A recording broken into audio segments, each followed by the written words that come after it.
ഷൈൻഡീസ ഈ മാത്യു കുഴൽനാടൻ 6 മാസം മുമ്പ് ഒരു മാസപ്പടി വിവാദം എന്ന് പറഞ്ഞൊരു വിവാദം കൊണ്ടുവരും.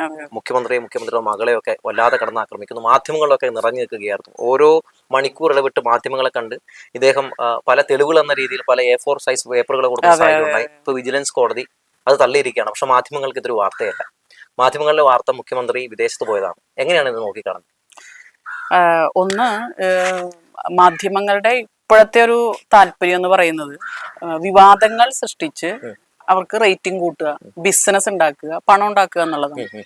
അപ്പൊ അതിനുവേണ്ടി വിവാദങ്ങൾ ഉണ്ടാക്കുന്ന തരത്തിലുള്ള പ്രസ്താവനകളും പ്രകോപനപരമായ വ്യക്തികളുടെ ആരോപണങ്ങളും അതിനെ കുറച്ചുകൂടി ബൂസ്റ്റ് ചെയ്ത് കാണിക്കുക എന്നുള്ളതാണ് ഒരു പുതിയ തന്ത്രം.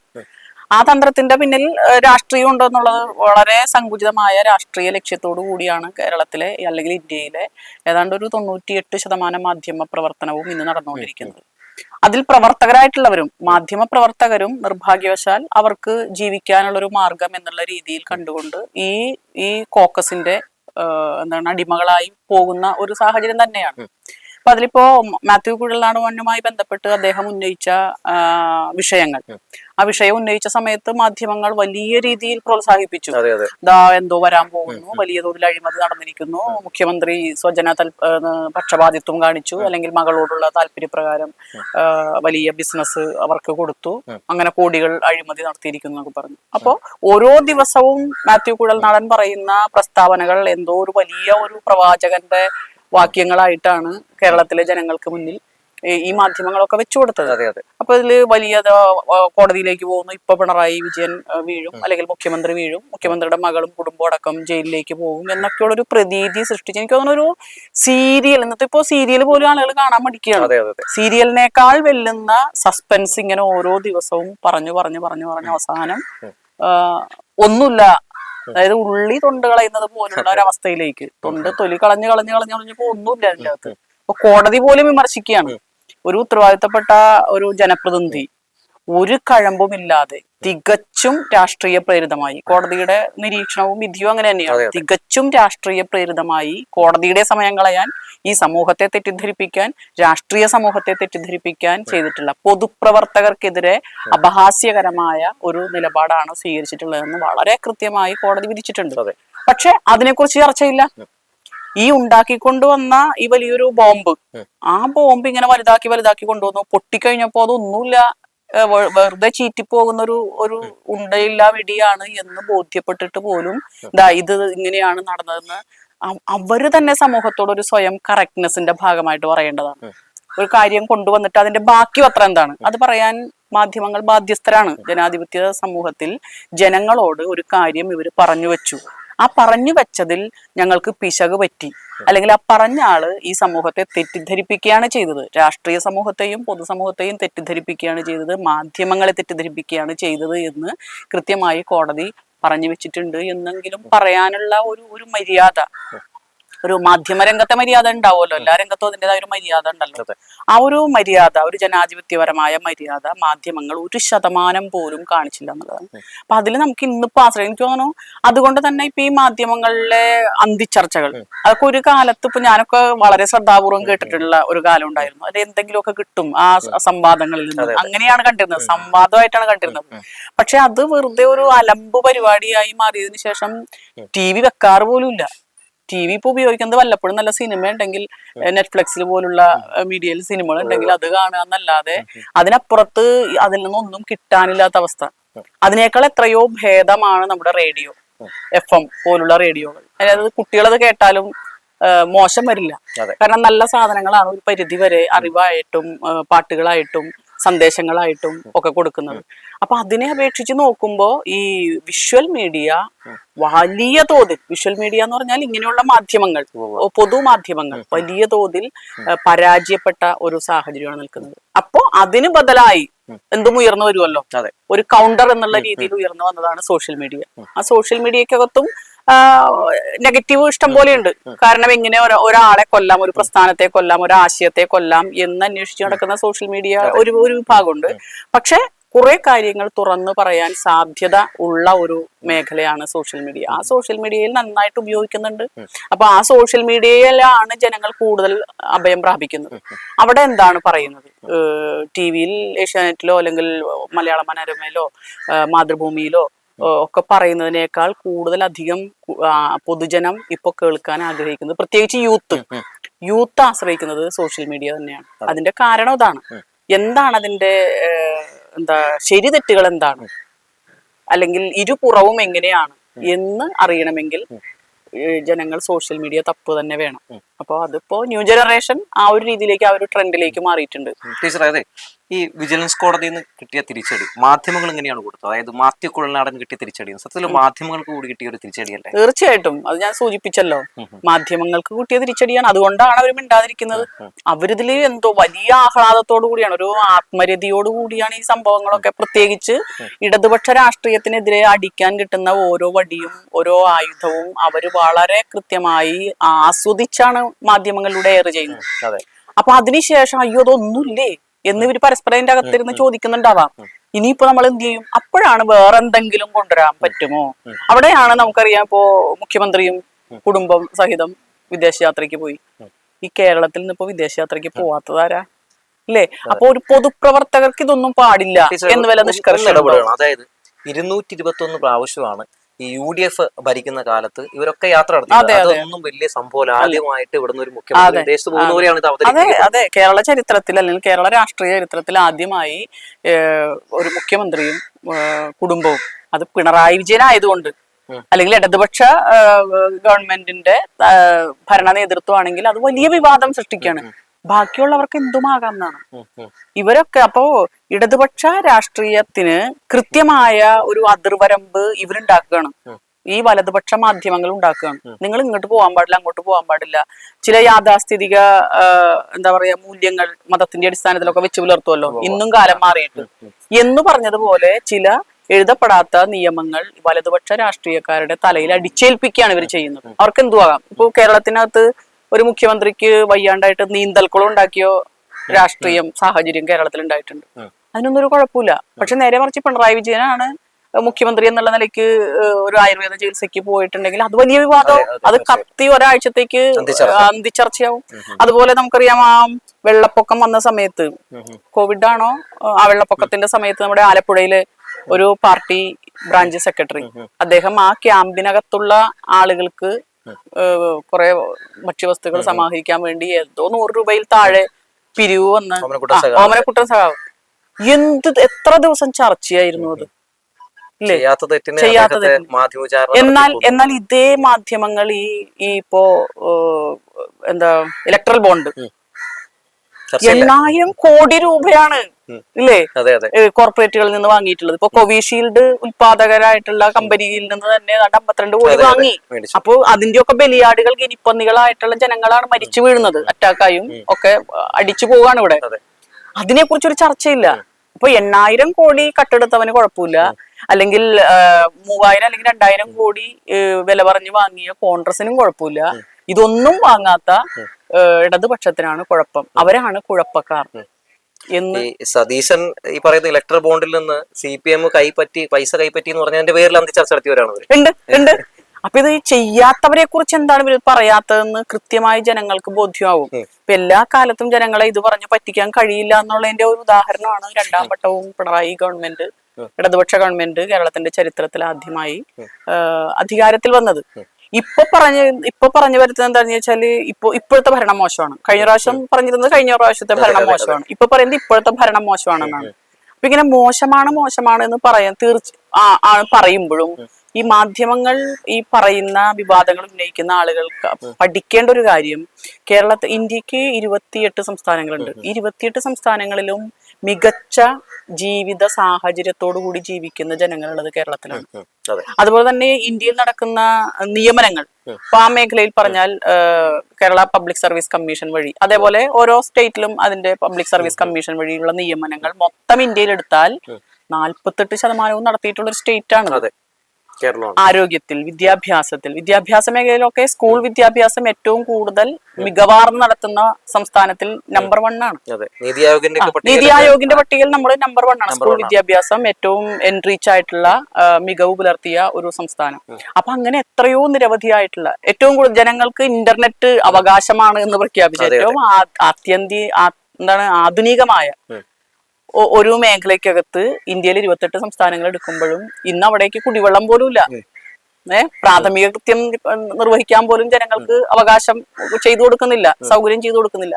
ആ ഒരു സ്ഥാനത്ത് കേരളം അതിനെല്ലാം മറികടന്ന് പൊതുവിദ്യാഭ്യാസ രംഗത്ത്, പൊതുജനാരോഗ്യ രംഗത്ത്, MSME വ്യവസായങ്ങളുടെ കാര്യത്തിൽ, ഇന്റർനെറ്റിന്റെ അത് അവകാശമായി പ്രഖ്യാപിച്ച, അതുപോലെ കോവിഡ് സമയത്ത് ഓൺലൈൻ വിദ്യാഭ്യാസം ലോകം മുഴുവൻ ശ്രദ്ധിക്കുകയാണ്. എങ്ങനെയാണ് ഇവര് ഒരു എന്താ പറയാ ഒരു ഇന്റർനെറ്റ് ഡിവൈഡ് ഇല്ലാതെ കുട്ടികൾക്ക് വിദ്യാഭ്യാസം വീട്ടിലിരുന്ന് കൊടുക്കുന്നു. അതിന് കുറെ കുഴപ്പങ്ങളും കുറവുകളും ഉണ്ട്.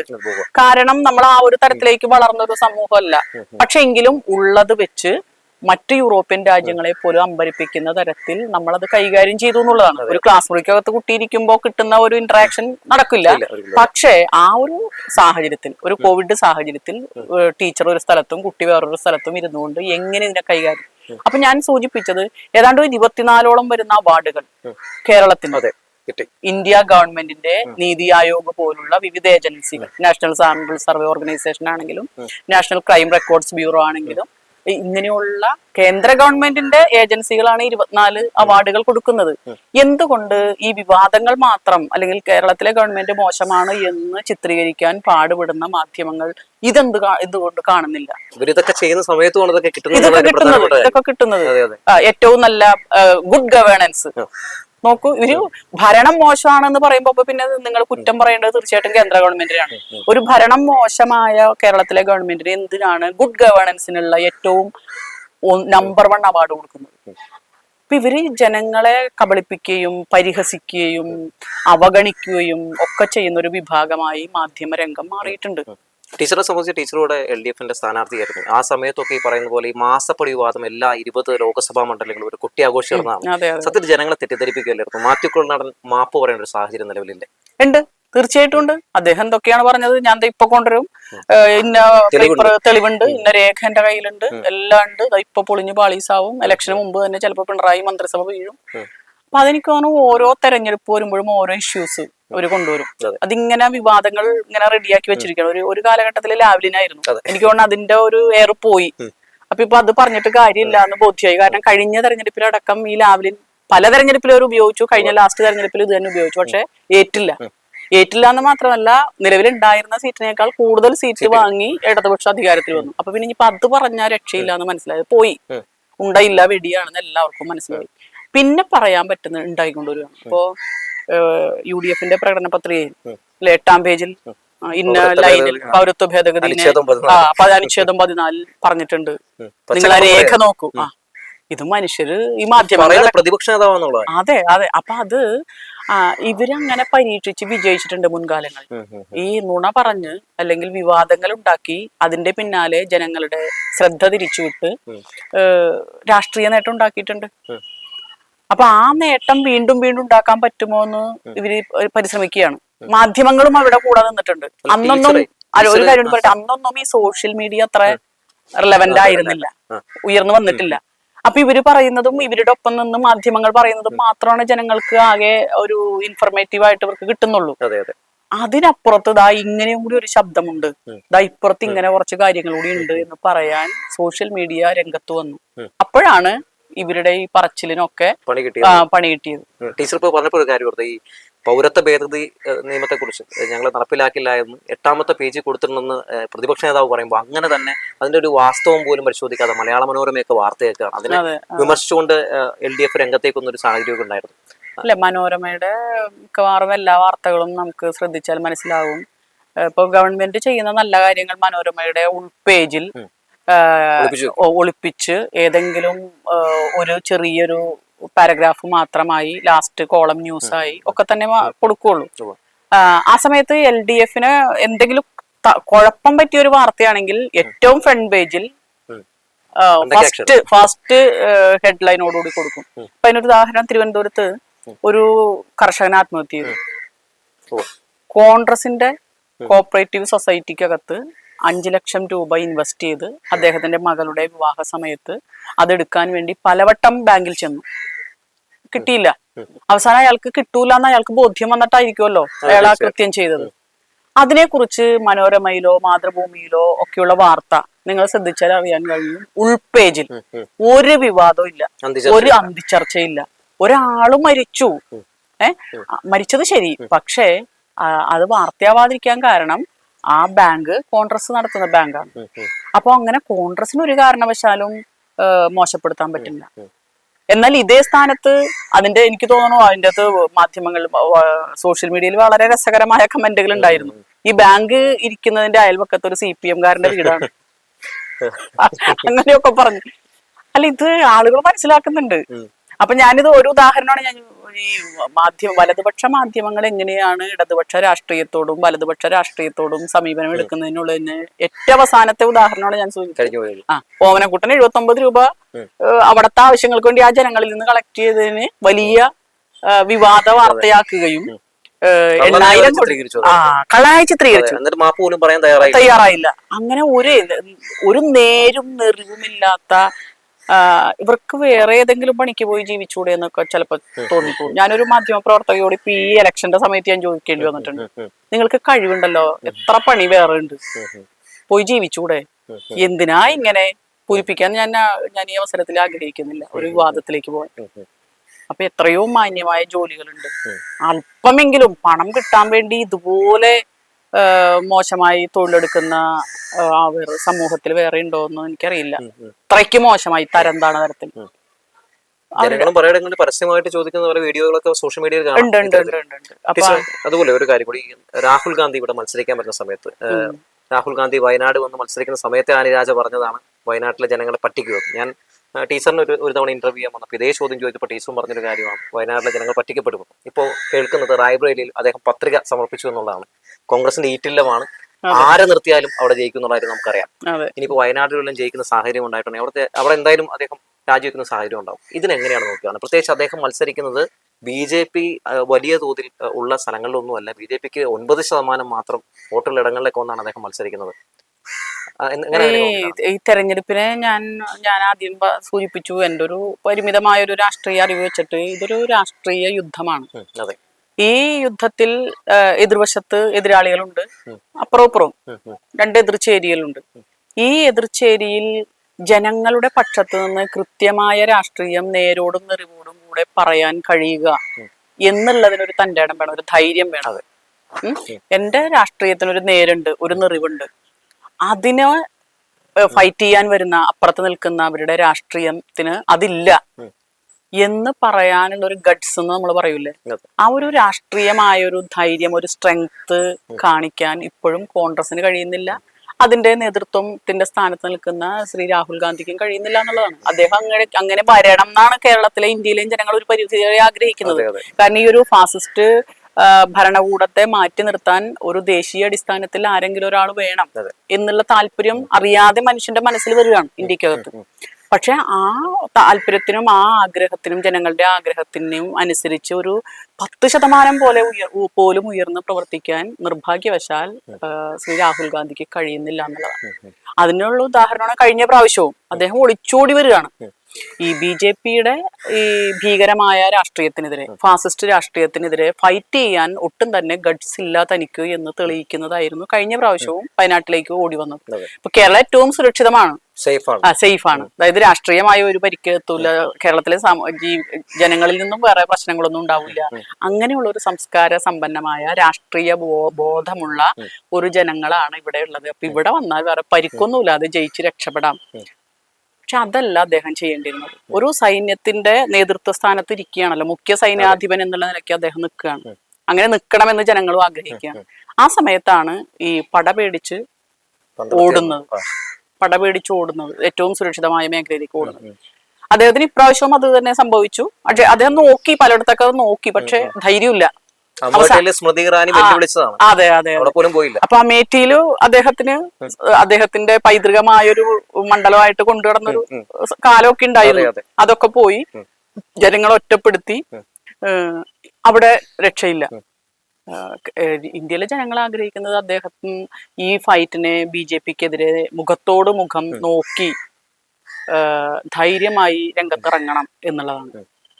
ആ ധൈര്യം ഉണ്ടായാൽ തന്നെ പകുതി വിജയിച്ചു അല്ലെ. എനിക്ക് കഴിയും എന്നുള്ളൊരു ബോധ്യം അവനവനുണ്ടായാൽ പകുതി വിജയിച്ചു. ബാക്കി നാടും മറ്റു രാഷ്ട്രീയവും നമ്മുടെ കൂടെ നിൽക്കും. പക്ഷെ ഇത് ഈ നിൽക്കുന്ന സൈന്യാധിപന് തന്നെ അവനവനെ തന്നെ വിശ്വാസം ഇല്ലെങ്കിൽ പിന്നെ എന്താ ചെയ്യുക? ആർക്കും രക്ഷിക്കാൻ കഴിയില്ല. ആ ഒരവസ്ഥയാണ്. പിന്നെ ഇപ്പോ അദ്ദേഹം റായ്ബറേലിയിൽ പോയിട്ടുള്ളത് അവിടെ ഏറ്റവും സേഫാണ്. എങ്ങനെ മറിഞ്ഞു വീണാലും എങ്ങനെ തലകുത്തി വീണാലും അദ്ദേഹത്തിന് രക്ഷപ്പെടാൻ സാധിക്കും എന്നുള്ള ബോധ്യത്തിന്റെ അടിസ്ഥാനത്തിലാണ്. അപ്പൊ അതൊക്കെ ഒരു ദേശീയ രാഷ്ട്രീയത്തെ നയിക്കാനുള്ള ഒരു സ്ട്രെങ്ത് അല്ല. ഒരു പൊളിറ്റിക്കൽ ലീഡറെ സംബന്ധിച്ച് അദ്ദേഹത്തിന്റെ കുടുംബ പശ്ചാത്തലവും ചരിത്രവും അല്ലെങ്കിൽ ആ ഒരു എന്താ പറയാ ലെഗസിയും ഒക്കെ അദ്ദേഹത്തിനുണ്ട്. പക്ഷെ ആ ലെഗസിക്ക് അനുസരിച്ച് അത് ഉപയോഗിക്കാനുള്ള ഒരു കപ്പാസിറ്റിയിലേക്ക് അദ്ദേഹത്തിന് വരാൻ കഴിയുന്നില്ല. ചിലപ്പോൾ അദ്ദേഹത്തിന്റെ വ്യക്തിപരമായ പ്രശ്നങ്ങളായിരിക്കാം അദ്ദേഹത്തിന് വരാൻ കഴിയുന്നില്ല. അപ്പോൾ ഏറ്റവും സേഫ് ആയിട്ടുള്ള ഒരു മേഖലയിലേക്ക് പോകുന്നു. ഇപ്പോൾ ഇന്ത്യ മുന്നണിയിൽ ആര് നയിക്കും എന്ന് ചോദിച്ചാൽ രാഹുൽ ഗാന്ധിയെ മാത്രമല്ലല്ലോ കാണുന്നത്. അതിന് ഇപ്പോ ഒരു 42% അല്ലെങ്കിൽ 45% വോട്ട് വാങ്ങിയ സാധ്യതയുള്ള ഒരു കോൺഗ്രസ് ഒരു ഭാഗത്ത് 37% വോട്ട് വാങ്ങിയ ADMK പോലുള്ള മുന്നണികൾ പിന്നാലെ ഉണ്ട്. അപ്പൊ ആളുകളുണ്ട്, ഇല്ലാഞ്ഞിട്ടല്ല. അവരൊക്കെ വരും. ആ സാഹചര്യത്തിന്റെ സമ്മർദ്ദത്തിന്റെ ഭാഗമായി രാഷ്ട്രീയ മേഖലയിൽ ഇന്ത്യയെ രക്ഷിക്കാൻ വേണ്ടി ആരാണോ അതിന് കപ്പാസിറ്റി ഉള്ളവർ അവർ ഉയർന്നു വരിക തന്നെ ചെയ്യും. ഇപ്പൊ ഈ എന്തായാലും രാഹുൽ ഗാന്ധിയുടെ ഈ തീരുമാനം തെറ്റായി പോയി എന്നുള്ളൊരു നിലപാട് തന്നെയാണ്. ഉറപ്പായിട്ടും അത് എനിക്ക് തോന്നുന്നു എല്ലാവർക്കും അങ്ങനെ ഉണ്ടാവും. ഇപ്പൊ അദ്ദേഹം ഇവിടെ തെരഞ്ഞെടുക്കപ്പെടും എന്ന് ചിലപ്പോൾ അദ്ദേഹം വിശ്വസിക്കുന്നുണ്ടാവും. അവരുടെ ഒരു ഉറച്ച 3 ലക്ഷത്തിലേറെ വോട്ടുകളോടുകൂടി ഭൂരിപക്ഷത്തോടുകൂടി ജയിച്ചൊരു മേഖലയാണ്. അപ്പൊ അവിടുത്തെ ജനങ്ങള് വീണ്ടും വോട്ട് ചെയ്ത് ജയിപ്പിക്കുകയാണെങ്കിൽ ശ്രീമതി ആനിരാജ് ചോദിച്ചൊരു ചോദ്യമുണ്ട്. അങ്ങനെയാണെങ്കിൽ നിങ്ങൾ അവിടെ ചെന്ന് മത്സരിച്ച് ഉറപ്പുള്ളൊരു സീറ്റിലാണല്ലോ ഇപ്പോഴും ചെന്ന് നിൽക്കുന്നത്. ആരും പക്ഷത്ത് വേറെ കാര്യമായിട്ടുള്ള ഒരു സ്ട്രെങ്ത് ഇല്ല. അപ്പൊ പിന്നെ ഈ 2-1 ഉപേക്ഷിച്ചല്ലേ മതിയാകും. അപ്പൊ തീർച്ചയായിട്ടും വയനാട്ടിലെ വോട്ടർമാരെ വഞ്ചിക്കുന്ന ഒരു സമീപനമാണ് അദ്ദേഹം എടുത്തത്. വയനാട്ടിൽ ഒരു പക്ഷേ ആനിരാജയെ പോലുള്ള ദേശീയ നേതാവ്, കൃത്യമായ രാഷ്ട്രീയ ബോധ്യമുള്ളത്, നല്ലൊരു ഫൈറ്റർ, ഫാസിസ്റ്റ് രാഷ്ട്രീയത്തിനെതിരെ ജനപക്ഷ രാഷ്ട്രീയത്തിന് വേണ്ടി ജനാധിപത്യത്തിനും സമത്വത്തിനും നീതിക്കുമൊക്കെ വേണ്ടി വലിയ തോതിൽ പോരാടുന്ന ഒരു രാഷ്ട്രീയ നേതാവാണ്. ശക്തയായ ഏറ്റവും സ്ട്രെങ്ത് ഉള്ള വനിതാ നേതാവ് എന്നൊന്നും ഞാൻ പറയുന്നില്ല. അവരങ്ങനെ ഒരു വിഭാഗത്തിന്റെ എന്നല്ല, ദേശീയ നേതാവാണ് അത്. അങ്ങനെയുള്ള ഒരാളെ തോൽപ്പിക്കുക കേവലം കക്ഷി രാഷ്ട്രീയത്തിന്റെ അടിസ്ഥാനത്തിൽ, ഞാൻ പറയുന്ന ആ ഒരു തീരുമാനവും ജനങ്ങൾ സ്വയം തിരുത്തണം. അവരാലോചിക്കണം, പരമ്പരാഗതമായി നമ്മൾ ഇങ്ങനെയായിരുന്നു, മരണം വരെ നമ്മൾ അങ്ങനെ ആയാൽ മതി എന്നുള്ളൊരു തീരുമാനം ജനാധിപത്യത്തിൽ ജനങ്ങൾ സ്വീകരിക്കുന്നത് ഇരിക്കുന്ന കൊമ്പ് മുറിക്കുന്നതിന് തുല്യം.